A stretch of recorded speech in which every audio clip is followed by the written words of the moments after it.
Good afternoon, good evening, good morning, whenever you are viewing this video. I am continuing the Mother's Day special, and I just want to let you guys know it is Thursday, so this will probably be my last video for this week, but I got a bunch of stuff coming up next week, continuing the Mother's Day special, and also don't forget Father's Day is coming up, and they're special too. Now, this case here, I had to really make this woman part of the Mother's Day special, even though I don't quite have all the facts. And if you guys are familiar with this case, please let me know, because I searched high and low and I can't find anything. This happened in Mansfield, Ohio on April 25th, 2020. Tosha Martin-Henning. She was 26 years old at the time. She would marry Joshua Henning. He was 30 at the time. They were actually newly married. It would be just a few weeks before they would start to terrorize Tosha's biological 7-year-old son that I will refer to in this video as Jay. This was a story that I had followed when it came out in 2020. And my question was, why did this couple single out Jay? I looked on their Facebook profiles that I believe has been deactivated since then, and there were other children there. Why was Jay constantly the target of abuse? Could it be that Jay was diagnosed with autism? Now, this would happen during quarantine week. Lola Martin, Tosha's mother, had custody of Jay. I don't know why Tosha had lost custody of her son, and I don't know why Jay's father, biological father, didn't have custody of Jay. But Lola Martin would let Jay stay with her daughter and her new son-in-law for 2 weeks, even though the court did not allow this, but she did. When Miss Martin went to go pick up Jay, she had noticed that he had suffered some abuse while he was staying with his mother. She actually had got there pretty quick because Tosha had called and she said, quote, "Come get this child," end quote. Jay was covered in bruises all over his body. He had cigarette burns to his face, cuts on his wrists. She questioned her daughter about the wrists. Tosha explained she grabbed the 7-year-old by the wrists. Now, these pictures are very graphic. I only chose 3 of them, and there are more pictures, and the link is in the description box, and I will talk about that later if you want to view not just the graphic pictures, but family members are actually talking about this situation. As Miss Martin drove away with Jay in the car, he asked, did he ever have to come back there?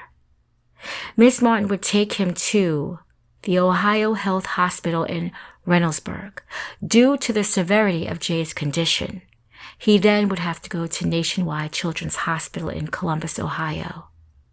Jay had explained that he was beaten up by his mother and Joshua. His mother had tied him up and allowed Jay to be punched several times by Joshua. Jay had sustained cuts on both of his wrists, and it was because he was being tied tightly.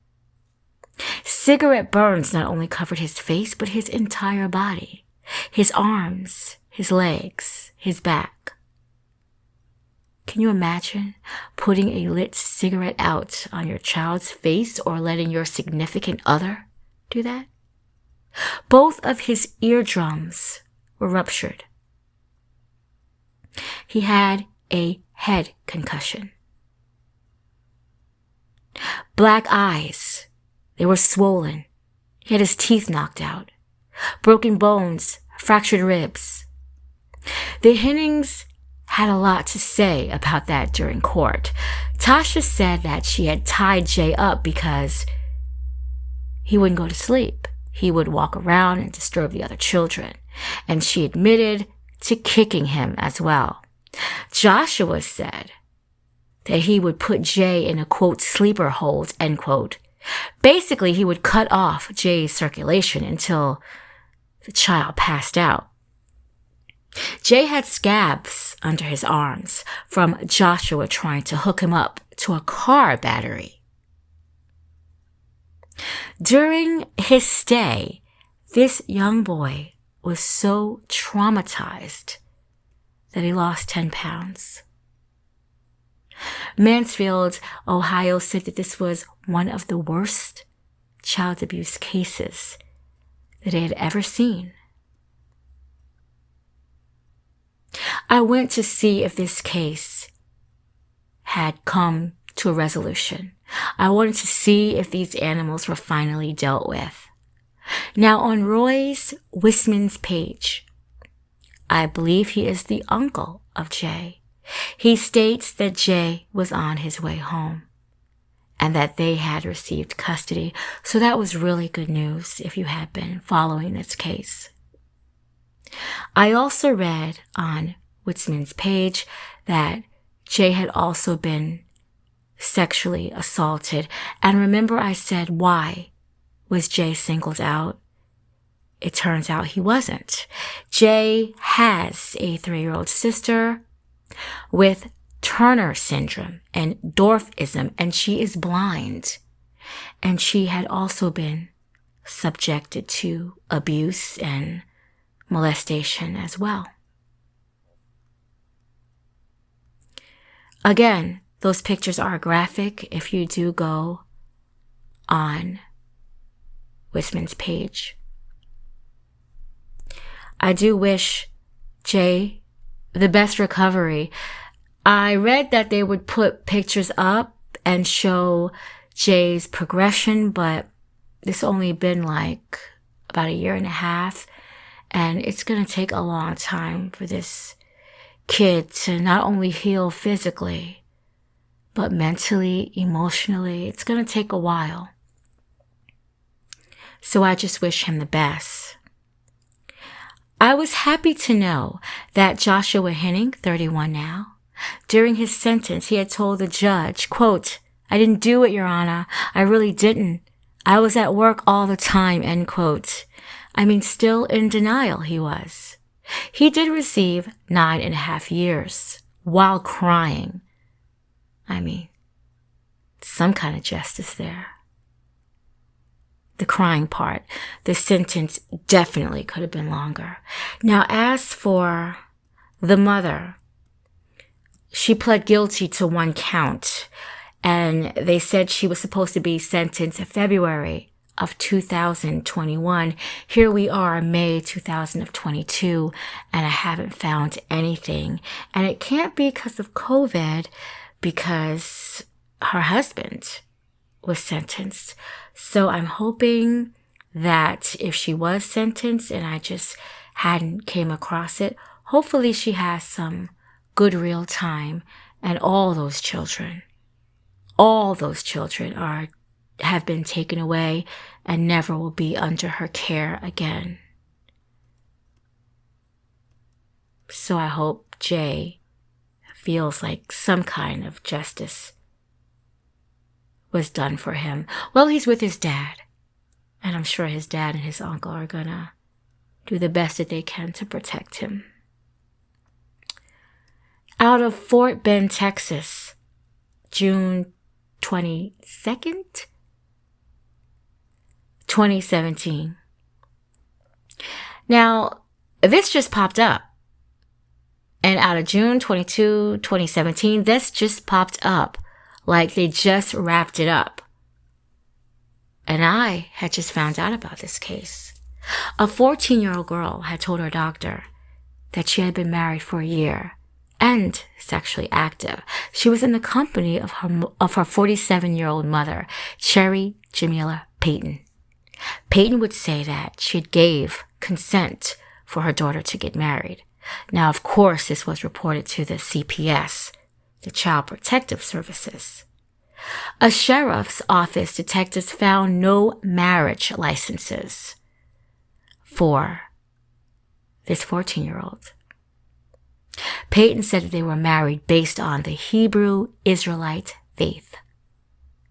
According to KPRC, prosecutors argue that Payton had also sexually abused her daughter, and I think they meant as in letting her be involved with this 47-year-old man by the name of Stephen Carty. I don't believe that she actually was physically touching her, or at least I hope not. So this so-called husband, Stephen Carty, and of course, Cherry Payton, they were arrested, shortly after.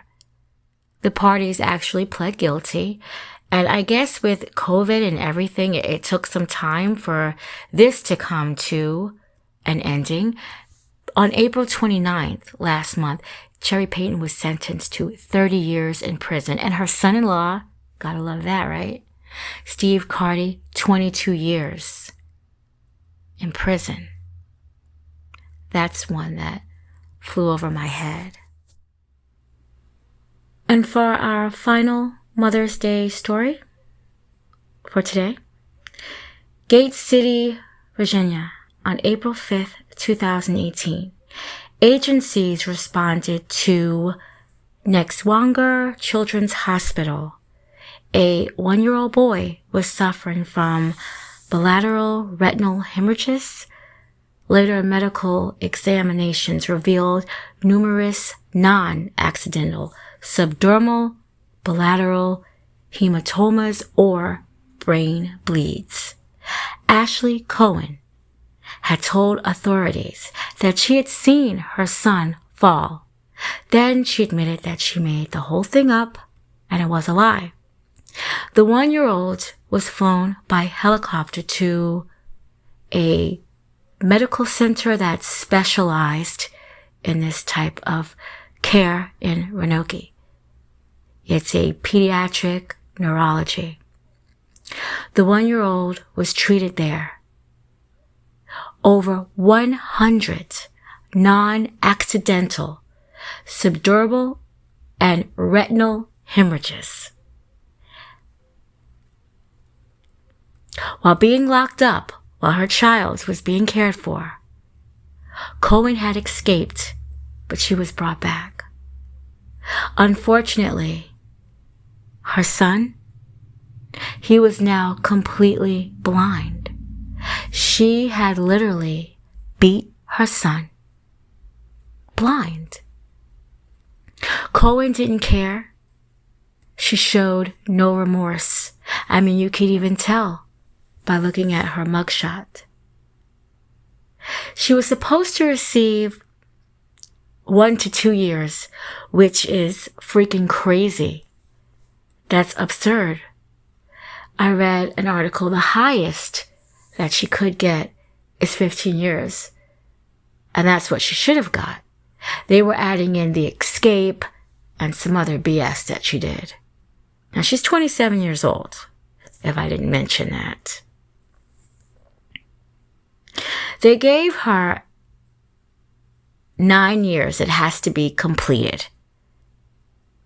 So I believe it could go as far between 12 to 15, but she has to serve 9 years. So she gets 9 years for making her son blind the rest of his life, for beating him. And I always state this in all my videos. What did a 1-year-old do that you could have prevented because you were supposed to be watching him and not letting him run amok? I mean, what did he do? Cry? Cry for food, cry for attention. But she beat him blind. Outrageous. When she gets out of jail, she's supposed to have 4 years probation. too. And this happened in 2018. So the baby now would be like 5, going on 6 maybe. So we have a 6-year-old blind child. And I'm not going to say your life is ruined because you're blind, but he wasn't born blind. He had sight, he had vision for 12 months until his mom decided to beat the shit out of him. Terrible story. I don't know if he was taken by a family member or if he was put in, a foster care. I'm not sure. But I do hope that he's being loved and cared for. Cowen, when she gets out during her probation period, she's not to be around any children during her probation period of 4 years. They should have said like ever. You shouldn't be around children like ever.